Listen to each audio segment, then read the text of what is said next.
রব এবং ইলার মধ্যে পার্থক্য কি? খুবই গুরুত্বপূর্ণ প্রশ্ন করেছেন, খুবই গুরুত্বপূর্ণ প্রশ্ন। এইটা যদি কোনো পার্থক্য করতে পারে অর্ধেক সমস্যার সমাধান হয়ে যায়। বর্তমান সমাজে আকীদাতের সমস্যাটা, বেশিরভাগ সমস্যা হচ্ছে রব এবং ইলার মধ্যে পার্থক্য করতে না পারা। রব এবং ইলাহ নিঃসন্দেহে আল্লাহ একজনই, তিনি রব, তিনি ইলাহ, তার নাম ও গুণ আছে। কিন্তু রব হিসাব, যেমন আপনি বলি, আপনি একজন ব্যক্তি, আপনি ছেলের বাপ, আবার বাপের ছেলে, আপনি তো একটাই, কিন্তু দুই দিক থেকে দুইটা সম্পর্ক আছে, এটাই তো। কেউ কেউ বলে তো আল্লাহ কি দুই রকমই করে ফেলছেন। দুই রকম করিনি আমরা। আল্লাহর এরকম গুণ যে একদিক দিয়ে তিনি রব, একদিক দিয়ে তিনি ইলাহ।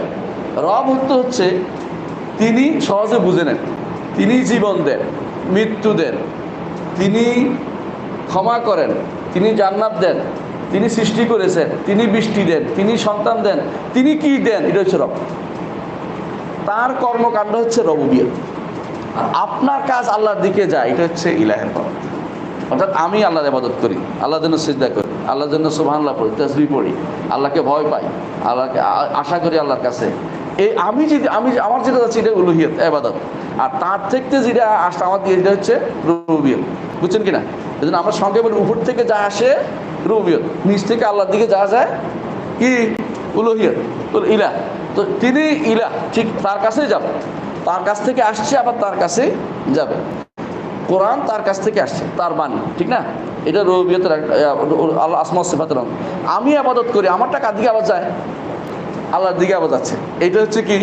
উলুহিয়ত। আমার কাছ থেকে একমুখী হয় কিনা দেখেন। আমার কাছে এসে যদি দুই তিন মুখী হয়ে যায়, আল্লাহ এটা আর নেয় না। দুই তিন মুখী কি? আমি মনে করলাম যে কবরের জন্য জবাই করবো, কবরের জন্য মান্নত করবো, পীর সাহেবের জন্য মান্নত করলাম, এবার চলে গেল অন্যদিকে, কবরের জন্য জবাই অন্যদিকে চলে গেল। আল্লাহর কাছে এটা যায়। যদি আল্লাহমুখী একমাত্র হয় তাহলে ইলাহ ঠিক আছে, আল্লাহকে ইলাহ মানিয়েছে, আল্লাহকে ইলাহ মানিয়েছে। একটা হচ্ছে আমার কর্মকাণ্ড আছে, আরেকটাতে আমার বিশ্বাস আছে। যেমন বৃষ্টি কে দেয়? আল্লাহ, তাই না? এটা বিশ্বাসের অংশ রয়ে গেছে। হ্যাঁ, কিন্তু আমি যখন আল্লাহর কাছে চাইবো আল্লাহ বৃষ্টি দাও, তখন এটা কি? ইলাহ। আমি চাচ্ছি, আমি আল্লাহর কাছে চাচ্ছি, আমার যেটা কর্মকাণ্ড উপর দিকে উঠবে এটা হচ্ছে উলুহিয়ত, তারটা যেটা নেমে আসবে এটা হচ্ছে রুবুবিয়ত। ইলাহ আর পার্থক্য কি সহজে বুঝছেন? এই জিনিসটা যে ব্যক্তি বুঝতে পারবে না, তারা বিপদে পড়বে।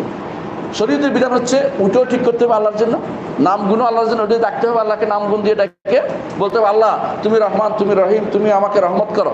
এই যে আল্লাহর কাছে রহমত চেয়েছি, আমার চাওয়া, এখন এটা কি? উলুহিয়ত। আর যেটা আল্লাহ দিচ্ছেন এটা কি? রুবুবিয়ত। রব বুঝছেন তো? রব আর ইলাহ পার্থক্য, হ্যাঁ, এগুলো বুঝে নেন। সংক্ষেপে একটা উদাহরণ দিই। একজন মানুষ আল্লাহর বিধান মানে না, সে কি রুবুবিয়ত অস্বীকার করছে না উলুহিয়ত অস্বীকার করছে? দুইটাই হয়। কেমনে জানেন? দুইটাই হয় কিভাবে? একদম আল্লাহ কোনো বিধান দেয় নাই, তাহলে কি? রুবুবিয়ত অস্বীকার করা। আল্লাহর বিধান সে মানে না, অর্থ আল্লাহ দিয়েছে কিন্তু আমি মানি না, এটা কি হচ্ছে? উলুহিয়ত অস্বীকার করা হচ্ছে। তাহলে একই জায়গায় দুইটা হতে পারে কখনো, বুঝছেন কিনা? আল্লাহ থেকে যেটা আসছে অস্বীকার করলে রুবুবিয়তকে অস্বীকার করা, আমার থেকে যেটা উপরে যাচ্ছে এটা অস্বীকার করলে, এটা অথবা বিভিন্নভাবে ভাগ করে দিলে, বিভিন্ন জনকে দিলে উলুহিয়তকে সমস্যাগ্রস্ত করা। দুইটাকে ইবাদত এবং রুবুবিয়ত ও উলুহিয়তকে বুঝতে হলে এভাবে বুঝবে, সব কিছুতেই। দুর্ভাগ্যবশত আমাদের মাদ্রাসাগুলোতে যে বই লিখছে, অথবা আমাদের যে সমস্ত লোকেরা বই লেখে, সব তাওহীদের পরিচয় দেয় কি? আল্লাহ ছাড়া কোনো স্রষ্টা নাই, তিনি সুন্দর সুন্দর ফুল ফুটিয়েছেন, পৃথিবীতে এই করেছেন সেই করেছেন। তিনি কিসের পরিচয় দিচ্ছেন? রুবুবিয়তের পরিচয় দিচ্ছেন।